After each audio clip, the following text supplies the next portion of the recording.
2022 সালের টেটের প্রশ্নভুল মামলার গুরুত্বপূর্ণ আপডেট নিয়ে এই ভিডিওতে আমরা আলোচনা করব যে এক্সপার্ট কমিটি যেটা তৈরি করা হয়েছিল মাননীয় বিচারপতি রাজাশেখর মান্তা মহাশয়ের নির্দেশে, সেই এক্সপার্ট কমিটির রিপোর্টে কি কি তথ্য উঠে আসছে, তারা আদৌ সেই রিপোর্ট জমা দিয়েছে কিনা কোর্টে, এবং যদি প্রশ্নভুল সত্যিই হয়ে থাকে সেই প্রশ্ন ভুলের নিরিখে কতজন নতুন প্রার্থী বা চাকরি প্রার্থী তাদের পাশ করার সম্ভাবনা, পাশ করার দরজা খুলে যাবে, কি রয়েছে সেই এক্সপার্ট কমিটির রিপোর্টে। অনেকেই টেনশন করছো যে যারা ইতিমধ্যেই মার্জিনালভাবে পাশ করেছো, মার্জিনাল বলতে ধরো ক্যাটাগরির ক্ষেত্রে 83 বা 84 বা 85, জেনারেল হলে 91 বা 92 বা 93, অনেকেই টেনশন করছো যে তারা যে প্রশ্নগুলোর সঠিক উত্তর দিয়েছে সেগুলো যদি ভুল হয়ে যায় তাহলে তাদের নাম্বার কি কমে যাবে, তারা কি আলটিমেট টেটটা পাস করতে পারবে না। তো এই সমস্ত কিছুর উত্তর নিয়ে আমরা এই ভিডিওতে আলোচনা করব। Dear viewers, welcome to my channel.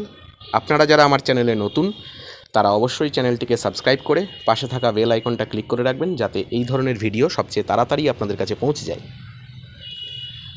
তো 19 তারিখে, অর্থাৎ আগামী 19শে জুন 19/6/2024 তারিখে এই প্রশ্নভুল মামলা 2022 সালের টেটের যে প্রশ্নভুল মামলা সেটা কিন্তু উঠতে চলেছে আদালতে। এবং এর আগে আমরা দেখেছিলাম যে মাননীয় বিচারপতি রাজাশেখর মান্তা মহাশয় তিনি যাদবপুর ইউনিভার্সিটির ভাইস চ্যান্সেলরকে একটা টিম বানিয়ে সমস্ত প্রশ্নের পর্যবেক্ষণের তিনি নির্দেশ দিয়েছিলেন। সেই টিম কতটা কি করেছে, আদৌ তাদের রিপোর্ট জমা দিয়েছে কিনা, কিভাবে কাজ করেছে, সবটা জানতে গেলে ভিডিওটা স্কিপ না করে অবশ্যই শেষ পর্যন্ত দেখবে। তো এর আগে আমরা দেখেছি যে বর্তমান রাজ্য সরকার আসার পর থেকে 2011 সালের পর থেকে যে টেটগুলো হয়েছে সেটা হচ্ছে 2022 সালে টেট হয়েছে, 2012 সালে টেট হয়েছে, 2014 সালে টেট হয়েছে, 2017 সালে টেট হয়েছে এবং 2022 সালে টেট হয়েছে। 23টা বলছি না, তার কারণ 23-এর এখনও রেজাল্ট বেরোয়নি। তো এই যে 12, 14, 17 এবং 22 এই যে 4 বছরের টেট কন্ডাক্ট করা হয়েছে পশ্চিমবঙ্গ প্রাথমিক শিক্ষা পর্ষদের তরফ থেকে, একমাত্র 2012 সালের টেটেই কিন্তু কোনো প্রশ্ন ভুল বা এই ধরনের কোনো মামলা কিন্তু হয়নি, মামলা দায়ের হয়নি। বাদবাকি 2014, 2017 এবং 2022 এই 3টে টেটেই কিন্তু প্রশ্ন ভুল নিয়ে আদালতে মামলা হয়েছে বা মামলা চলছে, বর্তমানে সেটা রানিং রয়েছে। 2014 সালে 6টি প্রশ্ন ভুলের মামলা আমরা ইতিমধ্যেই জেনে গেছি, শুনেছি। 2017 সালে 21টি প্রশ্ন ভুলের মামলা যেটা বর্তমানে রানিং চলছে। এবং এই ভিডিওর যেটা আলোচ্য বিষয় 2022 সালের যে 24টি প্রশ্ন ভুল, সেই 24টি প্রশ্ন ভুলও কিন্তু আদালতে উঠেছে। এবার যদি সত্যি করেই 24টি প্রশ্ন ভুল হয়ে থাকে এবং 24 নাম্বার যদি ক্যান্ডিডেটরা পায়, তাহলে জেনারেলের ক্ষেত্রে বলা যায় যে যারা 66 নাম্বার পেয়েছে বা 66 যাদের স্কোর হচ্ছে তাদের কিন্তু ন্যূনতম 90 হয়ে যাবে। অর্থাৎ 89 বা 89 থেকে 66 এই রেঞ্জের মধ্যে যারা রয়েছেন, 66 to 89 এই রেঞ্জের মধ্যে যারাই রয়েছেন, যাদের 66 হোক, 67 হোক, 68 হোক, 71 হোক, 72 হোক, 81 হোক, 82 হোক জেনারেল ক্যান্ডিডেট, তারা কিন্তু প্রত্যেকেই পাশ করবে।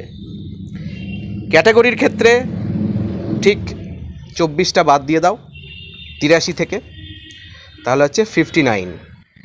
এই 59 to 82 অর্থাৎ 59 থেকে 82-র মধ্যে এই রেঞ্জে যারা বিলং করছে তারাও কিন্তু প্রত্যেকে পাশ করে যাবে।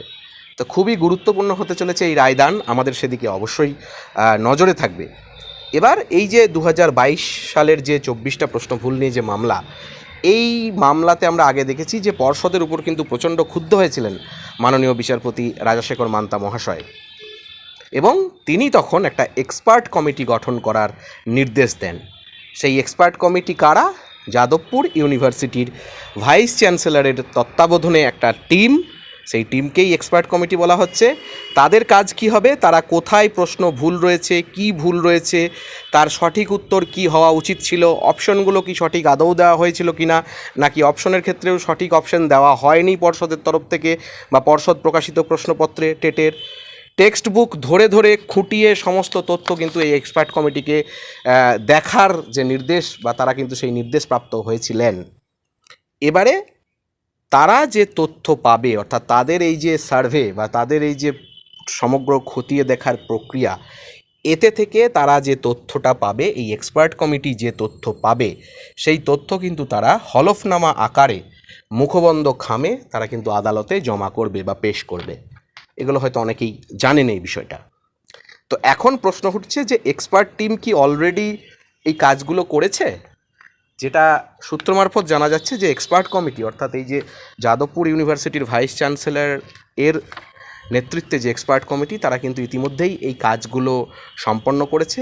এবং আরও যে তথ্য, গুরুত্বপূর্ণ তথ্য আমরা পাচ্ছি, সেখান থেকে জানা যাচ্ছে যে এই এক্সপার্ট কমিটি কিন্তু তাদের রিপোর্ট ইতিমধ্যেই আদালতে তারা জমা করে দিয়েছে।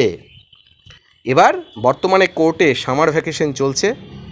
আগামীতে কোর্ট যখন গ্রীষ্মাবকাশের পর খুলবে, তারপরে কিন্তু 19 তারিখ অর্থাৎ 19শে জুন সেই বহু প্রতীক্ষিত যে প্রশ্নভুল মামলা 2022 সালের 24টা প্রশ্নভুল মামলার কিন্তু হিয়ারিং, খুবই গুরুত্বপূর্ণ হিয়ারিং। তো এক্ষেত্রে যদি ধরো 8-10টা প্রশ্ন যদি ভুল হয়ে থাকে, 24টা আমি বাদই দিলাম তর্কের খাতিরে, সেক্ষেত্রেও কিন্তু একটা হিউজ সংখ্যক ক্যান্ডিডেট তারা কিন্তু পাস আউট হবে, এটা বলার অপেক্ষা রাখে না। এবারে যারা পিটিশনার হওনি তারা পিটিশনার হতে পারো। আমার অবজারভেশন এখানে নিষেধ করার কিছু নেই।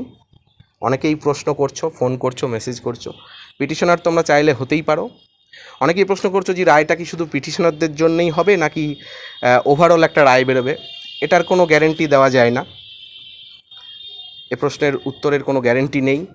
তোমরা চাইলে পিটিশনার হতে পারো, এটুকু বলতে পারি। আর এই যে যদি 8-10টা প্রশ্ন ভুল সত্যি করে হয়ে থাকে, অনেকেই কিন্তু পাস করার স্কোপ তাদের কিন্তু বেড়ে যাবে। এরপর যে প্রশ্নটা খুবই গুরুত্বপূর্ণ প্রশ্ন, যে যারা মার্জিনাল পাস করেছে 90, 91, 92 বা ক্যাটাগরির ক্ষেত্রে 83, 84, 85, এদের ক্ষেত্রে যদি কোনো ভুলভ্রান্তি হয়ে থাকে কোনো উত্তরে, এই যেগুলো নিয়ে সমস্যা রয়েছে, তাহলে কি তাদের নাম্বারটা কমে যাবে? এমনটা হবে না। যারা অলরেডি টেট পরীক্ষায় পাস করে গেছো, যাদের টেট পাস সার্টিফিকেট তোমরা দেখেছো বা টেট পাস হিসেবে তোমরা কম্পিউটারে সার্ভেতে দেখেছো, অনলাইনে দেখেছো, যারা পাস করেছো তাদেরকে ফেল করানোর কোনো যৌক্তিকতা হয় না বা হবেও না, এমনটা হতে পারেও না। যারা পাস করে গেছো, যদি তোমাদের প্রশ্ন ভুলও হয়ে থাকে, তোমাদের কিন্তু নাম্বার কমিয়ে তোমাদেরকে ফেল আর করাবে না, এমনটা কিন্তু নিয়ম বিরুদ্ধ। তো এ নিয়ে টেনশন করার কিছু নেই। যদি প্রশ্ন ভুল হয়ে থাকে, সেক্ষেত্রে ক্যান্ডিডেট বা পাস করা ক্যান্ডিডেট তাদের সংখ্যা বাড়বে, কিন্তু যারা মার্জিনাল পাস করেছো তাদের ভয়ের কিছু নেই, তাদের নাম্বার কমবে না বা তারা যে ফেল করবে এমনটাও কিন্তু হবে না। ভবিষ্যতে 19শে জুনের দিকে আমাদের সকলের নজর থাকবে কি হতে চলেছে। ভালো থাকো, সুস্থ থাকো, ধন্যবাদ।